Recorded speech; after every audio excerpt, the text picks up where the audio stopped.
خطاب کے لیے جناب حضرت الحاج مولانا سید شاہ مشہود احمد صاحب قادری ندوی دامت برکاتہم، جو کہ پرنسپل ہے مدرسہ اسلامیہ شمس الہدا پٹنہ و امام عیدین غازی میدان پٹنہ، ہم نہایت ادب سے گزارش کر رہے ہیں کہ جیسے سہولت ہو جی۔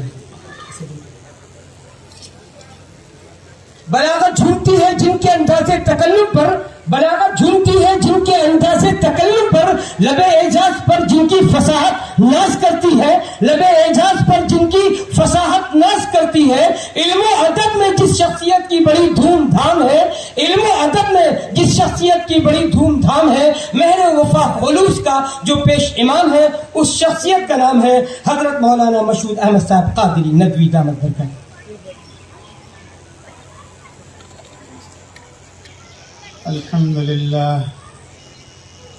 الحمد لله رب العالمين،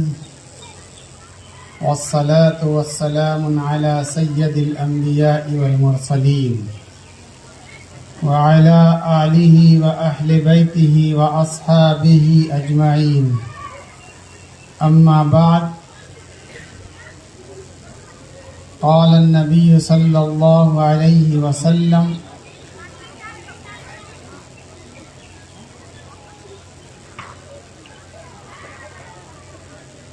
خير القرون قرني ثم الذين يلونهم ثم الذين يلونهم ثم الذين يلونهم، صدق رسولنا العظيم. وقال صلى الله عليه وسلم: عليكم بسنتي وسنة الخلفاء الراشدين، صدق رسولنا العظيم عليه الصلاة والتسليم. صدر ذی وقار، علماء کرام، حاضرین مجلس، پردہ نشین ہماری ماؤں اور بہنوں، مجھے بے انتہا خوشی اور مسرت ہے کہ آج میں ایک ایسی سرزمین پر حاضر آیا ہوں جس سرزمین کا تعلق اہل اللہ سے ہے، جس سرزمین کی مٹی سے اللہ والوں نے جنم لیا ہے اور رشد و ہدایت کے چراغ جلائے ہیں، جس سرزمین سے علم و آگاہی سے لوگ روشناس ہوئے ہیں،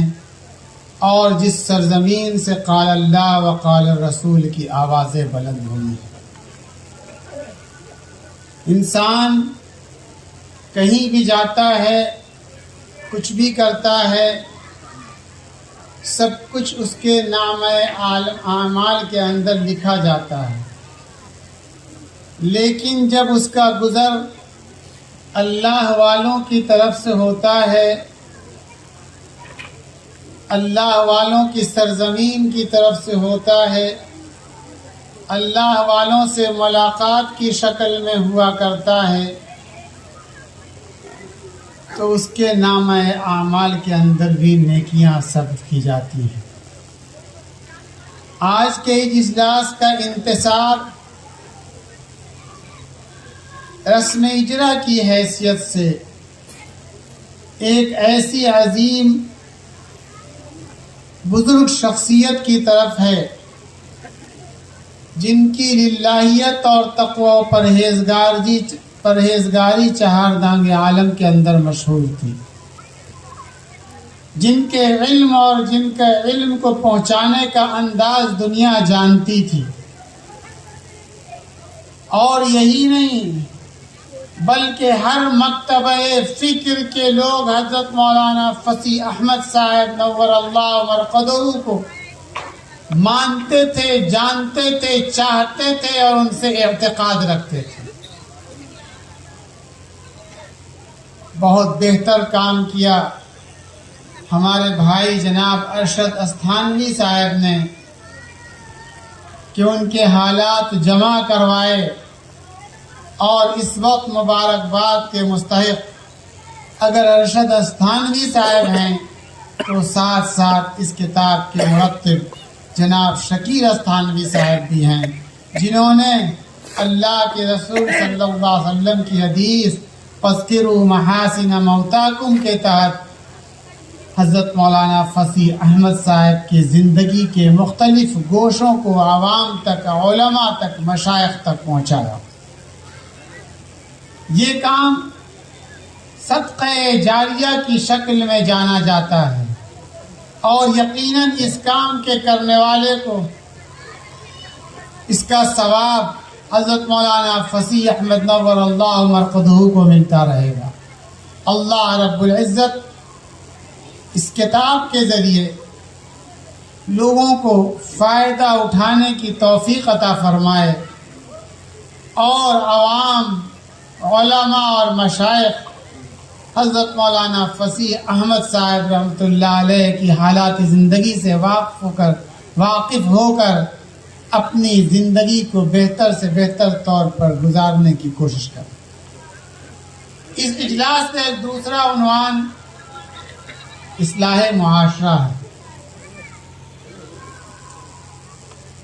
معاشرہ کی اصلاح، کیا ہمارا معاشرہ بگڑ چکا ہے؟ کیا ہم معاشرے سے بالکل نابلد ہو چکے ہیں؟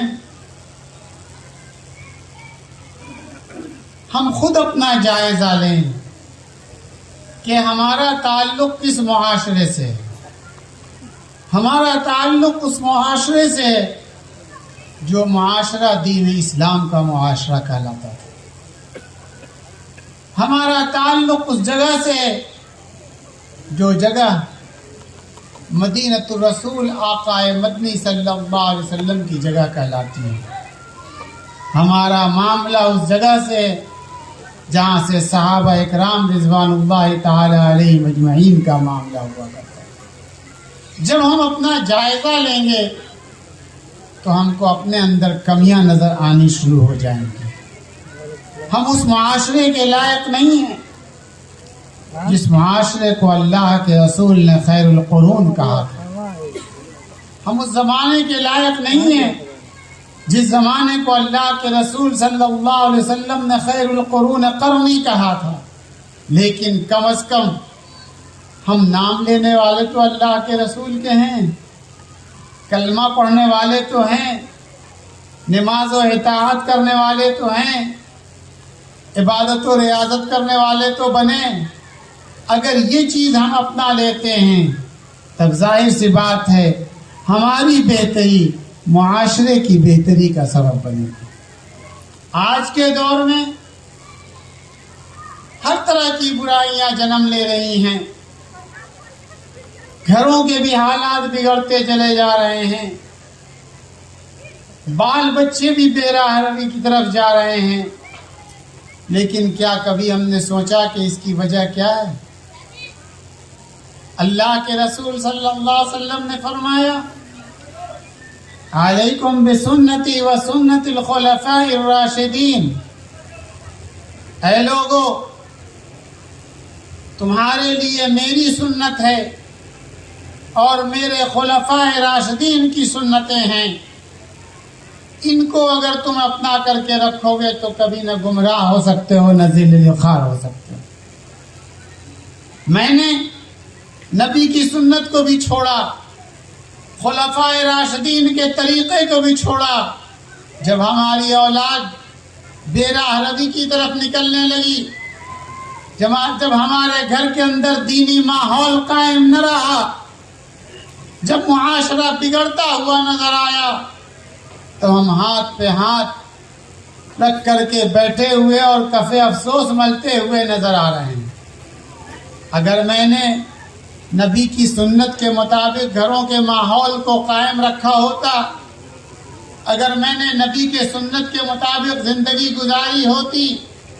اگر میں نے صحابہ اکرام رضوان اللہ تعالی علیہ مجمعین کے طریقے کو اپنا کر کے اپنے گھر کو سجایا ہوتا، تو کیا مجال تھی کہ ہمارے گھر کے اندر بے راہ روی آتی؟ کیا مجال تھی کہ معاشرہ خراب ہوتا ہوا نظر آتا؟ آج تو حالت یہ ہے کہ ہم نے دیگر ادیان کی چیزوں کو ایڈاپٹ کر رکھا ہے، اپنا رکھا ہے، خواہ وہ شادی بیاہ کی رسم و رسومات کا معاملہ، یا گھریلو انتظامات کا معاملہ ہو، رہنے سہنے کے طریقے کا معاملہ ہو، ہر چیز کے اندر ہم نے غیروں کی طریقے کو اپنایا اور ہم اس کگار پر پہنچ گئے کہ آج دنیا ہمارے اوپر انگلی اٹھا رہی ہے، جبکہ ہماری صلاحیت، ہمارے اندر ایسی خوبیاں پیدا ہونی چاہیے تھیں کہ دوسرے ہم کو دیکھ کر کے نمونے کے طور پر پیش کرتے کہ یہ ایک نبی کا ماننے والا ہے، ایک اللہ کا ماننے والا ہے، صحابہ کی اتباع کرنے والا ہے، رسول سے محبت رکھنے والا ہے، گھر کے اندر دینی مزاج کو قائم کرنے والا ہے۔ چاہے کہ آج ہم خود انگشت نمائی ہماری طرف ہوتی چلی جا رہی ہے۔ ان تمام چیزوں کی اصل جو وجہ ہے وہ ہمارے اندر تعلیم کی کمی۔ جس گھر کے اندر تعلیم کم ہوگی وہ گھر برباد ہو جائے گا، آباد نہیں ہو سکتا۔ ہم نے تعلیم کو چھوڑ دیا، اور اگر تعلیم کو اپنایا تو تعلیم عصری کو اپنایا۔ دینی تعلیم سے ہم نابلد ہو گئے، ہمارے بچے جوان ہو گئے لیکن قرآن پڑھنے سے وہ عاجز نہیں پڑھ سکتے۔ ہم بڑھاپے کی منزل کو پہنچ چکے لیکن 2-4 آیت سے زیادہ مجھ کو یاد نہیں ہے۔ یہ کیا ہے؟ ہمارے اندر تعلیم کا جذبہ پیدا نہیں ہوا، دینی تعلیم ہمارے اندر پیدا نہیں کی گئی اور ان کو شوق اور ذوق دلایا نہیں گیا۔ ظاہر سی بات ہے، جس کی میں نے پیروی کی، جس کی میں نے اتباع کی، جس کو میں نے اپنا آئیڈیل بنا لیا، گھر کا ماحول بھی اسی سمت میں چلا گیا۔ بزرگوں اور دوستوں، آج اس اصلاح معاشرہ کے ذریعے میں صرف اور صرف یہ پیغام دینے کے لیے آیا ہوں کہ اپنے گھروں کے اندر دینی ماحول کو پیدا کرو، اپنے گھروں کے اندر اپنے چھوٹے بچوں کے درمیان دینی تربیت کا طریقہ اپنانے کی کوشش کرو، تلاوت اور نماز کی عادت ڈلوانے کی کوشش کیجیے، سچ بولنے کی عادت ڈلوانے کی کوشش کیجیے، اور یہی نہیں بلکہ ان کے مزاج کو اس انداز سے آپ بنا دیجئے کہ ان کا چلنا پھرنا، بولنا، گفتگو کرنا، اٹھنا بیٹھنا سب کچھ سنت کے مطابق اگر ہو جائے تو یقیناً تعلیم بھی حاصل ہوگی، معاشرہ بھی بہتر ہوگا، سماج بھی بہتر ہوگا، اور یہ بچے کل بڑھ کر کے معاشرے کو سنبھال بھی سکیں گے اور دنیا میں تعلیم کو عام بھی کر سکیں گے۔ میں انہی الفاظ کے ساتھ اپنی گفتگو کو ختم کرنا چاہتا ہوں، لیکن پھر دوبارہ میں مبارکباد دیتا ہوں جناب ارشد استھانوی صاحب کو اور ساتھ ہی ساتھ جناب شکیل استھانوی صاحب کو، جنہوں نے اس ضخیم کتاب کے اجرا کو عمل میں لائے، اور ساتھ ساتھ یہ بھی کہ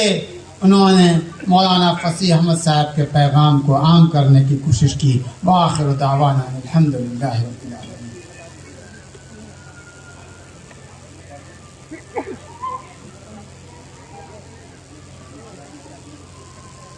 بہت بہت شکریہ، جزاک اللہ۔ محترم حضرات، یہ تھے جناب خطیب عصر حضرت الحاج مولانا سید شاہ مشہود احمد صاحب قادری ندوی دامت برکاتہم، پرنسپل مدرسہ اسلامیہ شمس الہدیٰ پٹنہ و امام عیدین گاندھی میدان پٹنہ، جو اپنے خیالات کا اظہار فرما رہے تھے، اور آپ نے اپنی جامع گفتگو کے درمیان 2 اہم باتوں پر روشنی ڈالی۔ ایک یہ کہ آج ایک بڑا طبقہ ہے جو دین سے محروم ہے، عمریں گزر گئی، بڑھاپے کو پہنچ گئے، لیکن قرآن پاک پڑھنا نہیں جانتے، اس کے ترجمے سے واقفیت نہیں ہے، اس کی تفسیر سے واقفیت نہیں، کبھی توفیق نہیں ہو پا رہی، لہذا ہم اپنی نئی